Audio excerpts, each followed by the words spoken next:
Herzlich willkommen zu einem neuen Video. Heute zeige ich euch ein einfaches Rezept für eine Tex-Mex-Pizza mit Hackfleisch. Dafür als erstes einen Viertelwürfel Hefe in ein hohes Gefäß bröseln, einen halben Teelöffel Zucker dazugeben, außerdem 150 ml lauwarmes Wasser und dann alles mit einem Schneebesen oder einer Gabel verrühren, bis sich Zucker und Hefe komplett aufgelöst haben. Als nächstes die Hefe-Wasser-Mischung zusammen mit 300 Gramm Mehl, einem guten Schuss Olivenöl und einem halben Teelöffel Salz in eine Rührschüssel geben und mit den Händen oder einer Küchenmaschine für 4 bis 5 Minuten zu einem glatten Teig verkneten, der sich komplett von der Schüsselwand lösen sollte.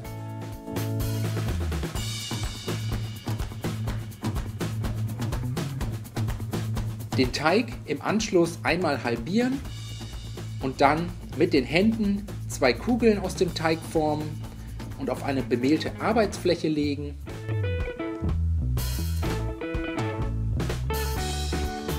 Die Teigkugeln von oben ebenfalls etwas bemehlen und anschließend mit einem Küchentuch bedecken und für ca. 30 Minuten an einem warmen Ort ruhen lassen. Wenn das erledigt ist, eine rote Zwiebel sowie 1 bis 2 Knoblauchzehen abziehen, die Zwiebel in Streifen schneiden und den Knoblauch grob hacken.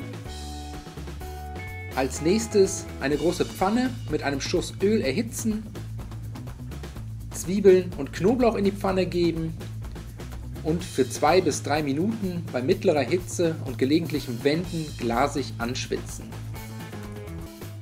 Dann 250 Gramm Hackfleisch dazugeben, das Hackfleisch unter gelegentlichem Wenden für weitere 4 bis 5 Minuten krümelig mit anbraten.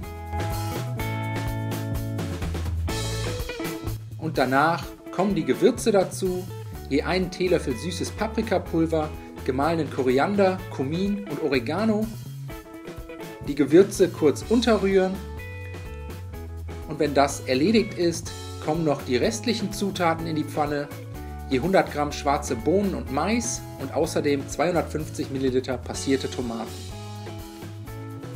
Alles einmal gut miteinander verrühren, dann zum Köcheln bringen, kurz köcheln lassen und zum Schluss mit einer Prise Zucker, Salz und Pfeffer abschmecken.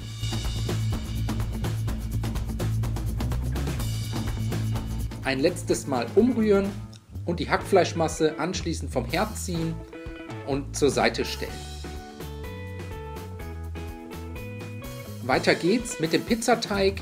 Der sollte sein Volumen nach ca. 30 Minuten deutlich vergrößert haben.